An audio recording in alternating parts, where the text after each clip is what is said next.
A pleasant day, everyone. My name is Raymond de Monteverde. I am from Section BEd 1C. Good morning, class. How are you today? That is good to hear, children. Did you eat your breakfast? Very good. Let us all stand, bow our head, and we will ask the guidance of the Lord before we start our class.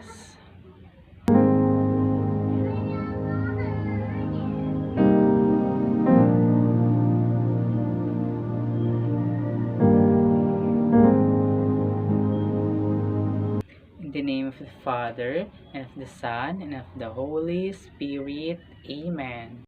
Before you sit down, can you arrange the chairs and pick up the trash?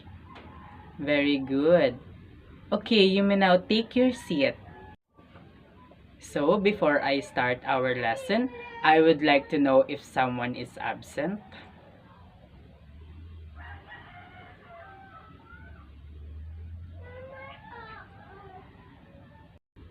Very good. You have a perfect attendance again today, class.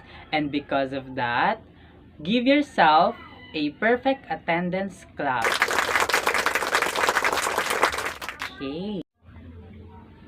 Let me see if you still remember our lesson yesterday.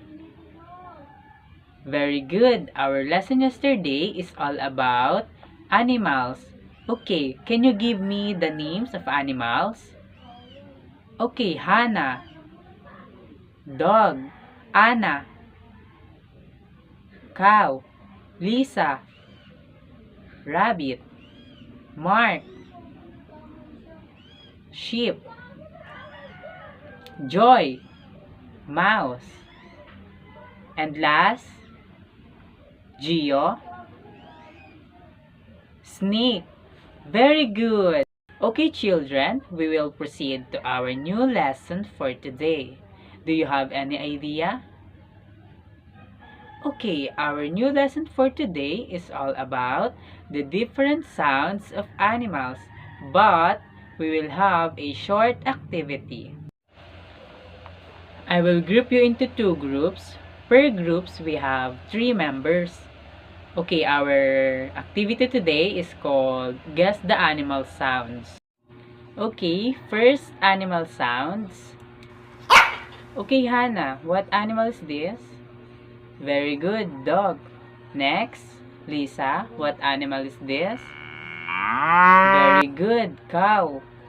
Anna, what animal is this? Very good, rabbit. Next, Mark, what animal is this? Very good, sheep. Next, Joy, what animal is this? Very good, mouse. And last, what animal is this? Gio. Very good, snake.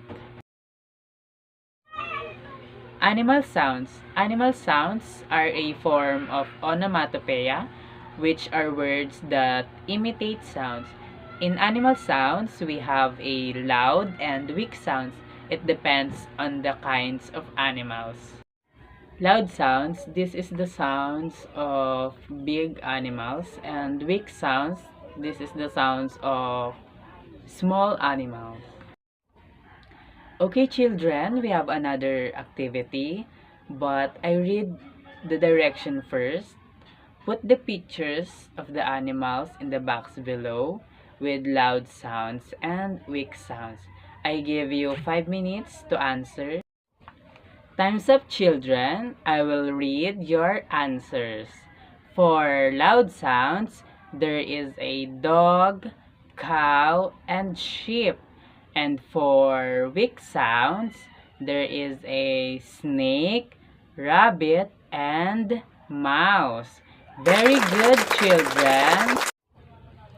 Before that, can you give me other examples of animal with loud and weak sounds?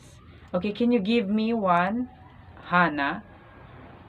Very good, elephant. Gio. Okay, Gio, can you give me one weak sounds of animals? Very good, bird.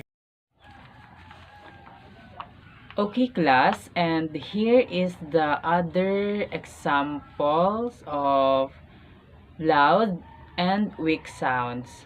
For loud sounds, we have lion, elephant, blue whale, howler monkey, and bulldog bat. And for weak sounds, we have snake, bird, bee, rabbit, and mouse. Okay, class, for our last activity, kindly get your notebook and answer this. Letter A, write the name of the animal sounds that shows below. And letter B, draw a animal with loud and weak sound. For reflection, continue the sentence saying that I have learned that and I have realized that. Okay, class, before I end our discussion, I want you to know that our lesson is full of knowledge and I hope you all enjoy. This is Teacher Ray. Goodbye.